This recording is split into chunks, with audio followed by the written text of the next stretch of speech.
Pt-2, ladies and gentlemen. Let's have a warm welcome for our old friend Martin Gladdish and the launch of his new book. Martin. Thank you very much, and it's nice to be able to talk. So I'm going to tell you a little bit about the book, but hopefully there'll be a little bit of I hope to inspire you a little bit. If there is a book on you, or not even just a book, but a dream or something like that, then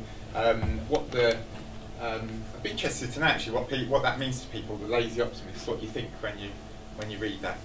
So we're going to talk about. I don't want to indulge myself in talking about me, but talk a little bit about the dream and just hopefully inspire you a little bit to do something with yours as well. And I will chuck in a magic trick at some point. In the early 90s, I was working as a trainee manager in a convenience store. I won't bore you with too many details, but I was in there and I was given this book. Really, it got in my head, this book. I read it, and it really did. So it did get in my head. It's a very good book. I would highly recommend it. It sold 13 million copies. And I looked in this book and I thought, there's not much in it. And I read this book and I thought, there's lots in it. I'd like to do that. And that thought went in my head and I actually thought I could do that. I could write that. But it was probably naive and I certainly wouldn't have been able to write anything like that. But sometime after that, so that was the 1 Minute Manager. If you haven't had it or read it, by the way, I would recommend it. It's a really very quick read, very good read, and there's some real insight, real sort of wisdom in there, and it's definitely something to apply, certainly if you work. My sort of passion for wanting to sort of get this dream out of my head was sort of further fueled in, and that's like the actual book as well. That one is the actual book I was given. So it's lasted a long time. In this one was in early sort of 2002, 2003, I think I was given this. At that time I was working in central London. I was in a sales job in central London and I was given this book, Who Moved My Cheese? Who's got that one? Yeah. This is written by Spencer Johnson, who co-wrote The 1 Minute Manager. Again, I highly recommend it. This will make you smile, and it will also, it's about change management really. It's about two mice and two little people who were in this maze where they used to go into this room and find cheese every day. And being mice, they like cheese. And one day it was gone. And it was the story about how they reacted to it, how they reacted to change. Is the mice go off and think, oh, we'll go and find some more. And the two little people are sitting there trying to, because people are a little bit more complicated than mice, and therefore less productive. And they were sitting there thinking, what should we do? Why is it gone? Where's it gone? Is it going to come back? And they sit there for a long time starving and worrying about the cheese and going back to the same room every day hoping for a different result without doing anything different. And it's a really, really good book. It'll make you smile. Again, it got in my head, and it was around about the time that I can't remember exactly, it wasn't like a big sort of moment, but it was around about that sort of time I came up with this title, Lazy Optimist. It was while I was working in the City of London. I came up with this title, The Lazy Optimist. And I started to realise that I'd been an optimist all my life. I'd had dreams, I'd had sort of ambition, I'd always hated working for other people, I wanted to work for myself, and so I was an optimist. I thought that one day, I knew, in my head, I knew it would happen. The reality was I thought it might happen one day, but I wasn't doing anything about it. I thought it might just land on my lap, and that's a symptom of being an optimist. I lived in Hemel Hempstead. I was going to the train into London every day. I was sitting on the train with all these other people, and I used to start, and I apologise if you were on the train with me, but I used to start writing stuff down about all the stereotype people you see on the train. The train, and everyone else was saying, I know you're on the train, I'm talking to your wife, and that sort of thing. But I would look at all the other people around me, and I didn't want to be, nothing against ordinary people, but I didn't want to be just one of those people. I realised I was just in the crowd. It just hit home to me, and that story of my change journey did actually make it into, there's a little bit of that story's made it into the book, and it's the one bit I wrote a long time ago sort of thing and got into there. But it's obviously changed a little bit, but I'm just going to read the first little bit of the book to you. I apologise for being a little bit indulgent here, but hopefully this will resonate with you. Okay, I'm really nervous about doing this. Take some water first. This is the world premiere, by the way. It is. No one's. In fact, this is the only hard copy of the book that's in existence at the moment. First time Have them all printed. We're probably to do a little bit more than just that. We're going to do an auction on it at the end. Okay. Just borrowing it round. That's circulation for you. That's an idea, a library. Okay, so this is Charlie, by the way. Let me introduce you to Charlie. Charlie believed he was going to be successful. He believed that he was special and that one day he would rise above the mass of mediocrity which surrounded him, dragged him down and slowly drained him of his ambition. And then he would make a name for himself. He'd always believed that success was an inescapable part of his future because Charlie had seized hold of a dream, and in this bright and colourful vision of his own destiny, he saw himself winning. It had always been part of his nature to see life this way, to look beyond his present circumstance and see that tomorrow everything would be better, much, much better. Charlie supposed that this was because he was one of those fortunate people in life who just happened to be a natural optimist.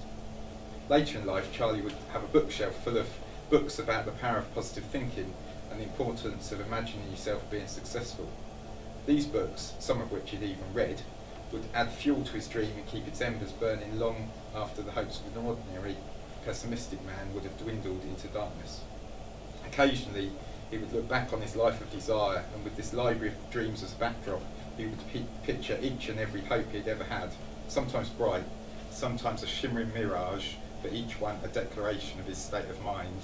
He was an unmovable, undeniable, unshakable, totally unmistakable optimist. From my training experiences, I met, and when I got into working for myself, I met a lot of other people who were doing the same thing as me. They'd stepped out into business on their own.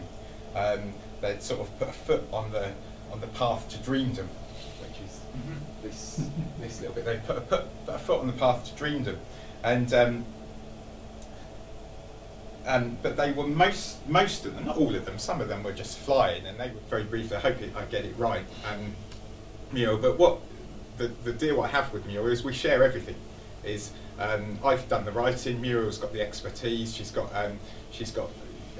great experience in it. I think there's over 30 now. Yeah, well, I think we're coming up to 40 authors. Up to 40 different authors on there, mostly business books, although there is a children's book called Lazy Thinking, which sounds really fab actually. I'd like to get a copy of that. Channel 203, Sky 203, 11th of March, 9:30, the Chrissy B show. And I'm glad no one's writing that down because I think I was really rubbish.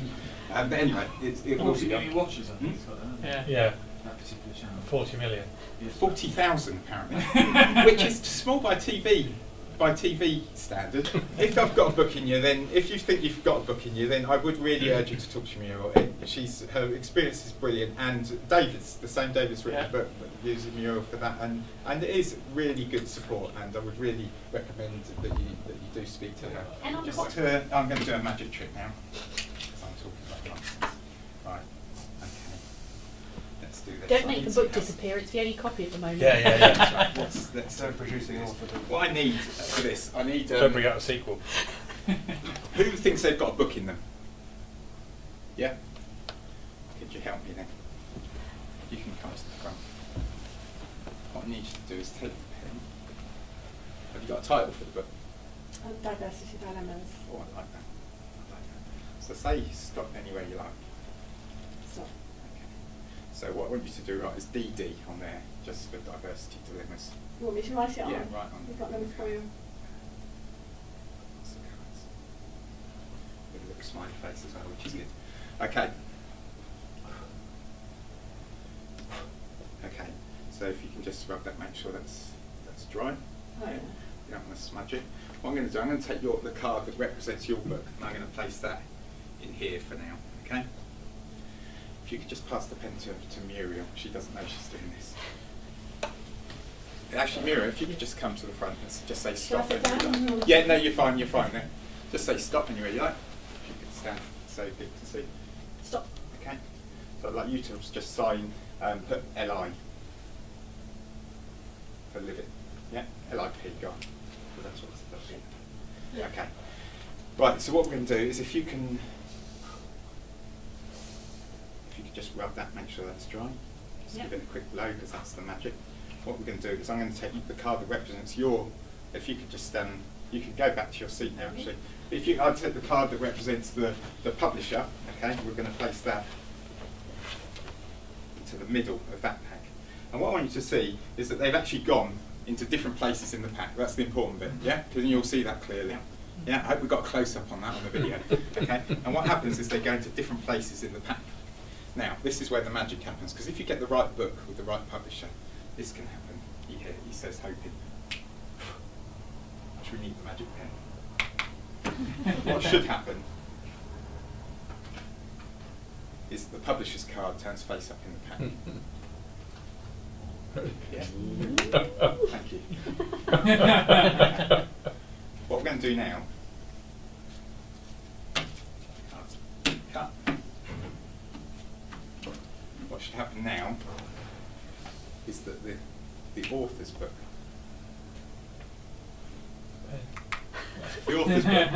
turns face up in the pack, hopefully. What's more impressive though is this. They've now gone next to each other. Did you see that? They've gone next to each other. So what we're going to do is this. I'm going to take the two cards. Okay. I'm going to do some magic with these two cards. Okay. What you see is the two cards mould seamlessly together. And there you have a perfect partnership. You can pass that card now. Okay. Yeah, just to finish up. I just thought I'd do a little bit. It's going to read you another little bit. Just this very, very short bit at the end. This is a little bit called Don't Just Dream There, Do Something. It says, Charlie certainly wasn't a lazy man. He'd worked hard all his life. And that day, as he stood in front of the mirror, he didn't just beat himself up and make war on his inadequacies. He was honest enough to compliment all the attributes, all the great attributes of the ordinary man too. His incredible ability to keep on going, even if he was fighting under a strategy of delusion. And the fact that whatever he put his hand to, he'd always worked hard at it, even if it was misapplied effort. No, Charlie wasn't a lazy man at all. He had guts and fortitude in abundance, but he was just lazy when it came to his dreams. And I just think that's where I'm escaping from, is that not being lazy about my dreams anymore and going for things and making changes. And I'd love you to be able to do the same as well. So what you could do for me is come on the Saturday the 13th of April, I will sign a copy of you. You can actually pre-order it on Amazon now, it is available. That was really exciting as well. This is really key. I'm a great believer in positive thinking.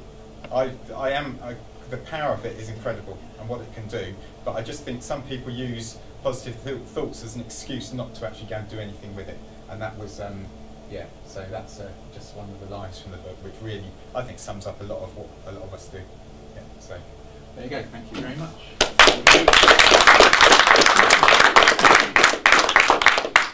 Well, thanks very much, Martin. Really fascinating insight into the process that you've gone through.